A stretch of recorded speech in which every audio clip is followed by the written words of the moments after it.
Halo guys, lu tahu 7 strategi Louis Vuitton supaya dia bisa menjadi brand yang paling terkenal di dunia selama ratusan tahun. Kalau lu penasaran jangan di skip video ini, let's check this out. Kamu tahu dong salah satu merek yang paling terkenal di dunia itu namanya Louis Vuitton, LV.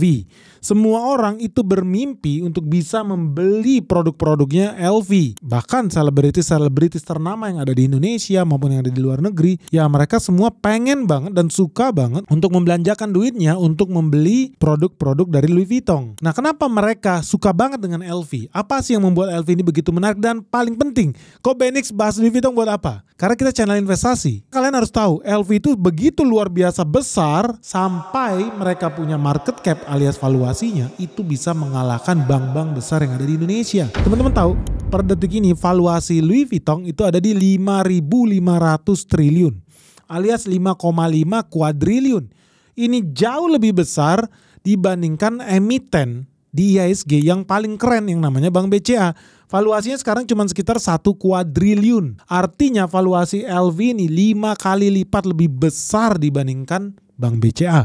Nah, kalau lu bandingkan dengan bank lainnya yang punya negeri, namanya Bank BRI. Bank BRI market cap-nya cuma 500-an triliun. Artinya dia punya market cap cuma 10% dari market cap-nya Louis Vuitton. Makanya penting banget buat kita pelajari ya studi kasus kisah suksesnya Louis Vuitton.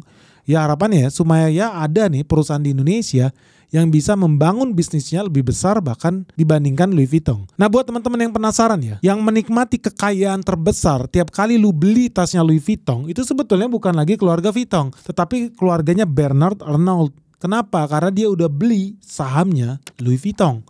So, kalau lu lihat, Bernard Arnault ini adalah orang terkaya nomor 5 di dunia, jauh lebih kaya dibandingkan Warren Buffett, dia cuma nomor 6. Lalu ada Larry Page, pendirinya Google, dia nomor 7. Kekayaan Bernard Arnault per hari ini itu mencapai 2.800 triliun. Sementara Warren Buffett itu cuma 2.500 triliun dan Larry Page itu cuma 2.300 triliun. So, gimana sih sejarah Louis Vuitton sehingga mereka bisa sesukses sekarang? Nah, ini semua bermula dari kisah seorang petani di Perancis. Jadi, pada masa kecilnya Louis Vuitton ya, Louis Vuitton ini lahir dari ayah seorang petani dan ibu seorang tukang giling gandum yang sayangnya meninggal saat usia Louis Vuitton baru 10 tahun. Karena dia lahir dari keluarga yang miskin dan menjadi anak yang piatu ya. Jadi dia dibesarkan sama bapaknya. Ibunya mati ketika dia masih muda. Maka dari usia yang sangat-sangat muda, Louis Vuitton ini harus kerja keras guys. Kerja rodi bahkan. Dia mulai bekerja di usia 13 tahun. Dan karena bosan dengan kehidupan di daerah terpencil. Dan dia punya ibu tiri yang sangat hardcore. Louis Vuitton akhirnya meninggalkan rumahnya dan pergi kabur berjalan kaki ke Paris menempuh perjalanan sejauh 469 km. Nah, karena jaraknya sangat jauh, Louis Vuitton itu membutuhkan waktu 2 tahun untuk berjalan kaki nih sampai di Paris. Dan dalam perjalanannya menuju Paris, ia pun melakukan berbagai pekerjaan sambilan untuk menghidupi dirinya. Nah teman-teman ya, kenapa Louis Vuitton itu harus jalan kaki? Ya tentu karena zaman itu cuma orang kaya lah yang punya kuda atau bahkan kendaraan seperti mobil. Nah lu bayangin ya, umurnya masih 13 tahun, harus jalan kaki 400-an kilometer dari Anca, itu kota kecil yang ada di selatan. Dulu sebelah tenggaranya Perancis, southeastnya Perancis. Lebih dekat ke Swiss sebetulnya. Tetapi kenapa dia harus pergi ke Paris? Sama seperti di Indonesia. Kalau lu mau maju, lu gak bisa lu lahir di Papua terus lu berharap lu tambah sukses, kaya raya, sejahtera. Wow. Kalau lu tetap stay di Papua, atau lu tetap stay di Sumatera, atau tetap stay di Sulawesi, mayoritas orang kalau mencari peruntungan merubah nasibnya harus pindah ke Jakarta, ibu kota negara. Itu pun yang dilakukan oleh Louis Vuitton. Dia udah lihat keluarganya menderita sekali kehidupannya sebagai petani. Jadi dia mau merubah nasib, dia harus pergi ke ibu kota dengan cara apapun. Ya dia udah coba sih cara pakai ambil kendaraan, angkot atau pesawat. Tapi zaman itu ternyata belum ada guys. So dia lakukan modal kakinya sendiri. Secara teoritis kalau lu lihat di Google Map ini, lu niat banget jalan kaki dari ujung Jura tuh, dari Ancai ke Paris, itu lu butuh waktu 94 jam. Ini kalau nonstop ya, lu kayak robot, gak perlu makan, ke WC, minum, gak usah jalan terus, lu butuh waktu 94 jam. Alias sekitar 4 harian lah buat lu bisa menyelesaikan itu. Sangat tidak logis ketika yang jalan ini adalah bocil umur 13 tahun. Yang ada bisa mati ya. So apa yang dia lakukan? Dia jalan itu pelan-pelan, langkah demi selangkah demi selangkah. Dalam perjalanannya dia melakukan begitu banyak pekerjaan. Mulai dari pembersih sepatu, nyapu jalan, bantuin orang angkat-angkat barang-barang di toko dan lain sebagainya. Jadi itu yang dilakukan oleh Louis Vuitton supaya bisa merubah nasibnya. Dia lakukan itu selama 2 tahun. Jadi lu bayangin, ini bocah anak kecil sambil jalan, sambil kerja, nyari duit, gak pantang menyerah, diperbudak kayak apapun, dia disuruh bersihin kotoran kuda pun dia mau, hanya demi bisa jalan kaki ke Paris. Nyambung hidup sambil makan, sambil minum. Dia berkali-kali pun harus terpaksa tidur di kandang babi, guys. Ini luar biasa nih perjuangan seorang anak petani yang namanya Louis Vuitton. Dia lakukan itu secara konsisten selama 2 tahun. Pada akhirnya dia sampai di Paris di tahun 1837. Di tahun 1837 Louis Vuitton akhirnya tiba di Paris. Dan ia pun bekerja sebagai pembuat kotak dan kemasan di salah satu toko kerajinan merek ternama di Paris, yakni Monsieur Marechal. Di sana ia menjadi salah satu pengrajin terbaik di kota itu. Bahkan di tahun 1853, saking bagusnya kualitas kerajinan yang dibuat oleh Louis Vuitton, ia diangkat menjadi pembuat kotak dan pengepak pribadi permaisuri Prancis saat itu, yaitu Eugène de Montijo, istrinya Napoleon Bonaparte. Jadi lu lihat ya, contoh orang yang betul-betul menekuni satu bidang, dia lakukan itu dengan serius sampai meningkatkan ekspertisnya sehingga mampu menghasilkan barang sangat berkualitas. Kerjanya pakai hati nih guys, gak serampangan. Apa yang terjadi? Dia ditengok hasil karyanya oleh keluarga kerajaan. Istrinya Napoleon Bonaparte saat itu orang yang paling berkuasa di planet bumi. Lu bayangin, pakai produk buatan tangannya Louis Vuitton. Pada akhirnya di tahun 1854 dirinya menikahi Clemence Emilie.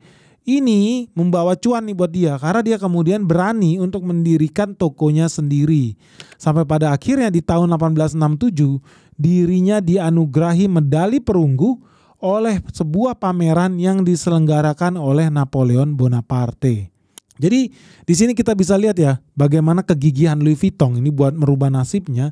Dia rela melakukan pekerjaan apapun supaya langkah kaki kecilnya bisa terus berjalan dari ujung desa ke ibu kota Perancis. Dan sampai pada akhirnya dia dilirik langsung oleh Napoleon Bonaparte. Sayangnya guys, di tahun 1870 sampai 1871 itu pecah perang Prusia. Nah dari namanya lu udah tahu ya, Prusia ini bukan Rusia. Prusia ini maksudnya adalah Jerman. Di situ Perancis berperang melawan Jerman dan di sini toko pertama Louis Vuitton habis dibakar oleh tentara Jerman. Tetapi guys, sekali lagi ya, karena Louis Vuitton ini memiliki tekad yang sangat kuat dan tidak pernah kenal yang namanya kata menyerah. Di tahun 1872, Louis Vuitton kembali membuat koper buatannya sendiri.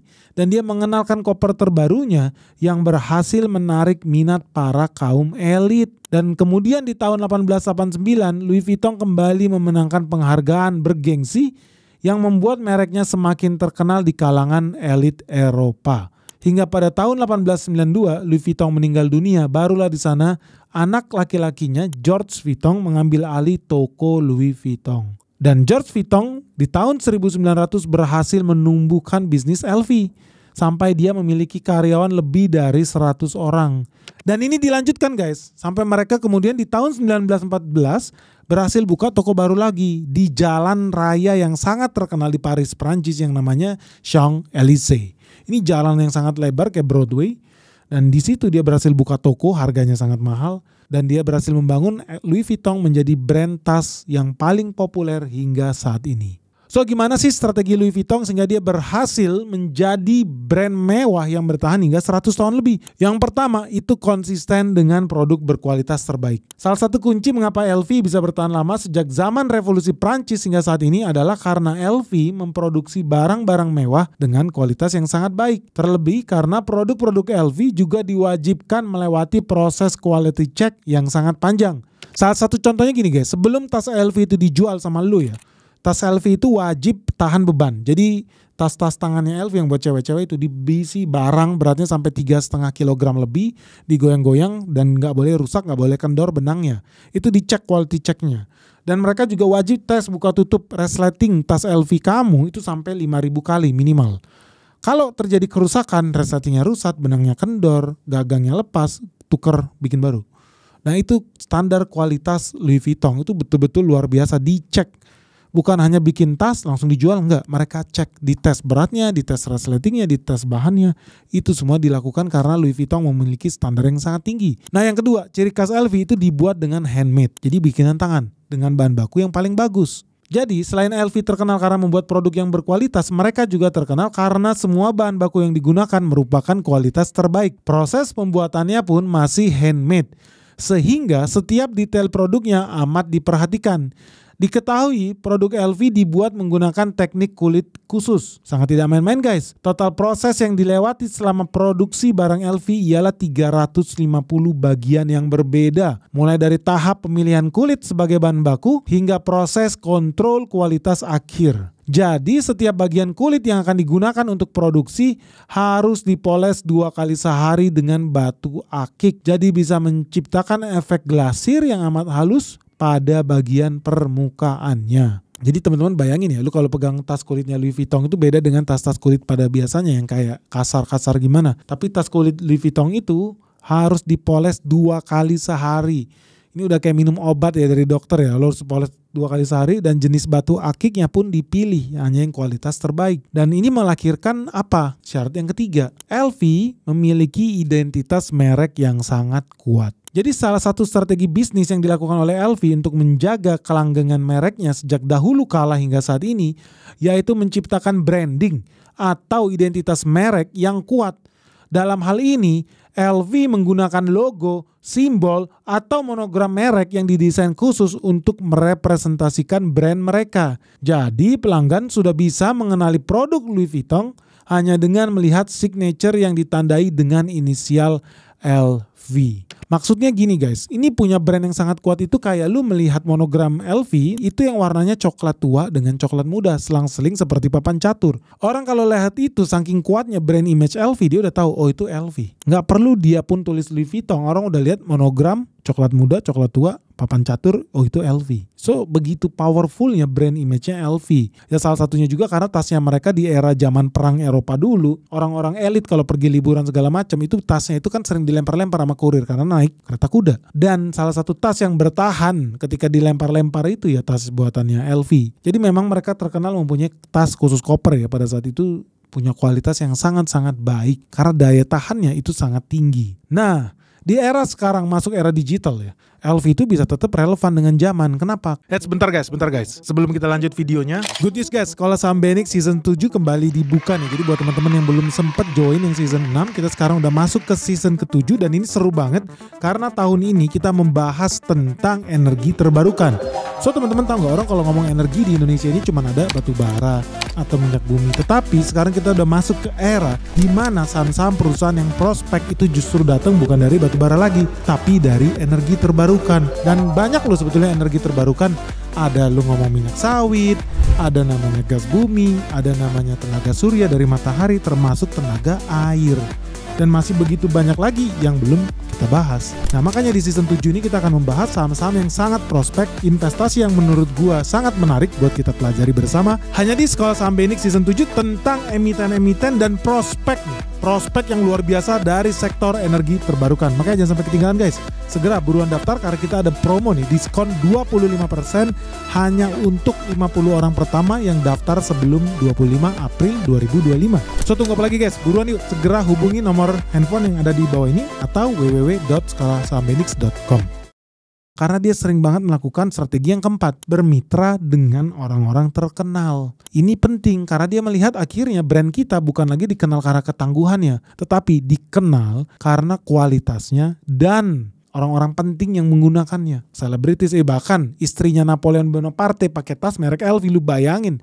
Mereka punya heritage sekian lama bersama elit-elit global yang ada di Eropa. Jadi sebenarnya brand LV ini sudah dikenal sebagai produk mewah sejak dahulu kala karena banyak digunakan oleh para bangsawan di Perancis. Maka hingga kini LV pun terus mempertahankan kelas bisnisnya di kalangan orang-orang terkenal. Jadi citra mereknya sebagai produk desainer yang mewah dan mahal bisa terus melekat. Nah salah satu strategi yang diterapkan ialah dengan menggandeng orang-orang terkenal sekaligus berpengaruh sebagai mitra untuk memasarkan produknya. Contohnya artis Rihanna dari Amerika Serikat.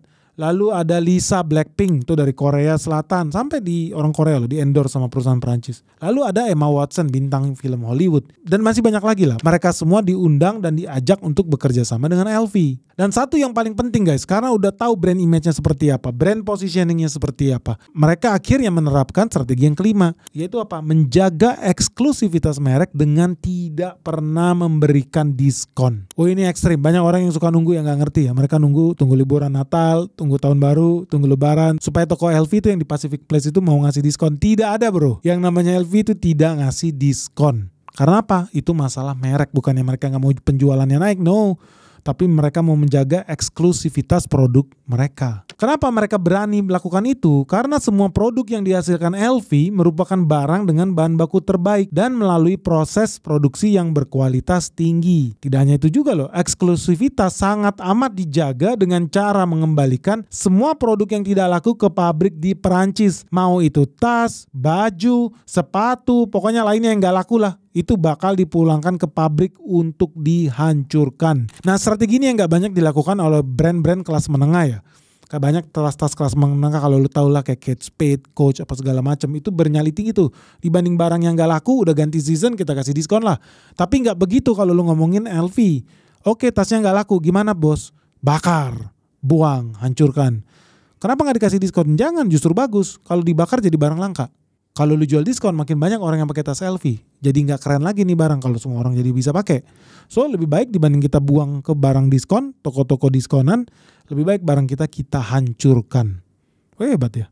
Nah yang keenam, strategi LV itu adalah berani melakukan ekspansi bisnis ke berbagai wilayah. Mereka tidak bermain di zona nyaman hanya di Paris, Prancis, di Champs-Élysées. No, mereka berani buka cabang di mana-mana. Jadi selain pintar menjaga keeksklusifan, LV juga melakukan ekspansi bisnis besar-besaran melalui pendirian toko di berbagai wilayah yang potensial. Hingga saat ini sudah ada banyak sekali toko LV guys di berbagai negara di dunia. Totalnya ada sekitar 460 toko yang tersebar di 50 negara dunia. Dan toko LV yang terbesar ini ada terletak di 101 Avenue des Champs-Élysées, Paris, Prancis dengan luas sekitar 1.800 meter persegi. Nah toko ini guys gue udah pernah datangin ya. Begitu luar biasanya toko yang ada di Champs-Élysées itu lu harus ngantri sampai ke trotoar yang ada di luar. Ngeselin memang guys. Tapi itulah brand strategi yang dilakukan oleh LV supaya orang-orang yang lewat di Champs-Élysées itu ngeliat toko apa sih itu kok orang-orang pada ngantri sih di depan. Itu yang dilakukan oleh mereka. Dan ini dicontoh gak sama brand lain? Brand lain banyak yang mau copy paste. Tapi apakah bisa berhasil sebagus LV? Enggak juga. Sangat sedikit yang bisa lakukan itu. Dan lu bayangin ya, ada toko seluas 1.800 meter persegi. Lu bayangin 1.800 meter persegi. Isinya ya mayoritas cuma tas-tasnya si LV aja. Dan orang ngantri buat masuk ke situ. Gila. Ini gila banget. Kalau lihat toko LV tuh yang ada di Pacific Place atau Plaza Indonesia dan menurut lu itu udah gede, itu salah total guys. Yang paling besar itu ada di Paris. Lu jalan aja di tokonya capek. Begitu besarnya tokonya. Lu jalan kaki di situ aja udah capek. Ini luar biasa nih LV. Dan yang bikin ya kalau lu penasaran ya, kok bisa ya bisa lebih gede dibanding Bank BCA lu? Bank BCA dikali 5 aja masih lebih gede LV lu dibanding Bank BCA. Kenapa? Karena mereka berani melakukan strategi yang ketujuh. Mereka sadar diri bahwa apa satu itu tidak cukup. Ada begitu banyak loh brand mewah dan terkenal di dunia ini. Kalau LV sukses karena dia fokus di luggage, koper, clutch, pokoknya berhubungan dengan tas. Masih begitu banyak ada brand-brand lain di dunia ini yang terkenal di segmennya masing-masing. So, pinternya apa? LV itu mereka tidak hanya bermain di satu brand, tetapi mereka menaungi banyak brand yang lu mungkin gak tahu. Sebetulnya yang punya satu rumah juga dengan LV.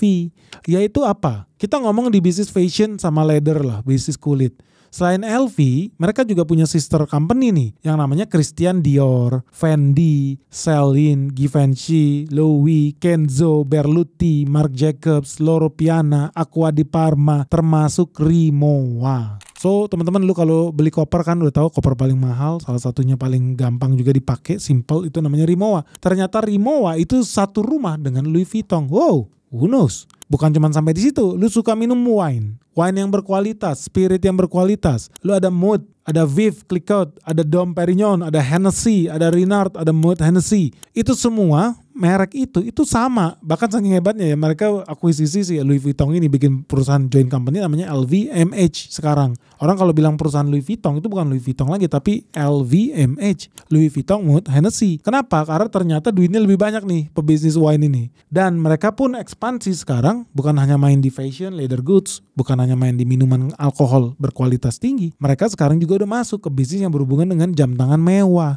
Teman-teman tahu dong ada merek seperti Bulgari, Tag Heuer, Hublot, Chamat, Zenith, Fred, Repossi, itu semua satu rumah dengan LVMH. Dan bukan cuma sampai di situ loh. Hingga saat ini ada 75 brand yang berada di bawah naungan LVMH dengan 6 grup bisnis mulai dari fashion, anggur, alkohol, parfum, kosmetik, jam tangan, perhiasan, retail, dan berbagai aktivitas bisnis lainnya. So jangan heran kalau LV bisa sebesar ini karena LV tidak lagi LV tetapi LVMH. Ini merupakan gabungan dari rumah mode Louis Vuitton dengan perusahaan sampahnya Moët Hennessy. So karena mereka punya strategi bisnis yang sangat luar biasa ya, 7 langkah bisnis LV yang luar biasa itu, maka jadi masuk akal nih kalau market capnya LV itu lebih besar dibandingkan saingan-saingan lainnya. Contoh lu pernah dengar mungkin tas yang paling mahal salah satunya Hermes. Lu tahu Hermes itu cuma berapa sih nilai perusahaannya? Cuma 4.600 triliun. Di bawah LV yang 5.500 triliun. Woi, Hermes lewat. Kedua apa? Kedua ada lagi namanya Kering. Lu mungkin gak pernah denger ya Kering. Kering itu bukan kering kerontang. Tapi Kering ini sebuah rumah mode juga. Dia menaungi brand-brand yang lu pernah dengar. Seperti Bottega, Saint Laurent, terus Gucci, terus Balenciaga. Makanya lu suka lihat ya artis-artis Gucci kadang-kadang di switch aja tuh tuker-tuker Balenciaga, Gucci, Balenciaga. Sebenarnya sama belakangnya Kering. Nah Kering ini valuasi perusahaannya cuma 658 triliun. Kecil banget. Jadi lu orang pada bangga tuh pakai merek Gucci, ternyata itu cuma seujung kukunya si Louis Vuitton yang 5.500 triliun. Bukan sampai di situ guys, lu tahu salah satu brand powerhouse jam tangan terbesar di dunia itu adalah Rolex. Rolex itu di grupnya SA lah, Switzerland lah. Pokoknya agak aneh lah karena Switzerland ini struktur perusahaannya bukan kayak PT ya, tetapi dibikin seolah-olah seperti di bawah yayasan Rolex ya, tentu alasannya karena pajak lah. Anyway, sahamnya Rolex ini dimiliki oleh kompani Financial Richemont Switzerland. Intinya perusahaan semacam yayasan lah. Dan brand yang dipegang itu bukan cuma Rolex. Rolex itu masih saudaraan loh dengan yang namanya Cartier, DuPont, Montblanc sampai Dunhill. Jadi dari situ lu udah tahu lah fokus mereka di mana. Fokus mereka dibikin jam. Dan sahamnya per hari ini valuasinya itu cuma 1.500 triliun. Hey, beda tipis nih sama Bang BCA. Jadi Bang BCA kalau mau beli Rolex silahkan. Cuman beda tipis nih market capnya. Oke guys, jadi udah lihat ya beberapa strategi nih yang diterapkan sama Louis Vuitton untuk menjadi brand luxury salah satu yang nomor 1 di dunia. Nah kebetulan nih guys, sekarang kita baru aja terima paket lebaran nih dari Ibu Marta. Thank you banget buat kebaikan hatinya, tapi gue gak pakai tas, ini kan tas perempuan yang dikasih. Ternyata beliau udah cuan ratusan % guys dari saham Bangka Belitung. Kita jadi dapat ya hadiah lebaran ini, dapat tas-tas LV. Thank you sekali lagi. Tetapi pertanyaan yang paling penting nih, kita harus tanya nih sama kalian. Ada gak perusahaan di Indonesia ya yang memiliki kemampuan dan strategi yang bahkan lebih baik dari LV untuk membawa merek kita, merek nasional, merek di Indonesia, merek lokal menjadi pemain global di dunia internasional? Menurut lu ada nggak ya peluangnya? Ada nggak sih merek lokal kita yang bisa go internasional menjadi brand luxury seperti Louis Vuitton ini? Ditunggu ya pendapat kamu di kolom komentar di bawah ini. Ada harapan gak sih bagi brand Indonesia untuk go internasional menjadi pemain global khusus untuk barang luxury, barang mewah? Kalau ada mention dong di bawah ini. Brand apa sih dari Indonesia yang berpeluang masuk ke situ? Kalau Indomie kita udah tahu lah sukses, tapi kan bukan main di bidang luxury. Ditunggu ya guys komentar kalian. Semoga video ini bermanfaat. Sekali lagi thank you Ibu Marta. Salam sehat, salam cuan, bye-bye. Hai Sobat Investor, kalau kamu tertarik dengan konten-konten seperti ini dan ingin tahu lebih dalam lagi tentang Benix, yuk ikuti sosial media kita yang lain seperti beranda Facebook kita di @benix atau ikuti juga Instagram kita di @benix.official. Ditunggu ya.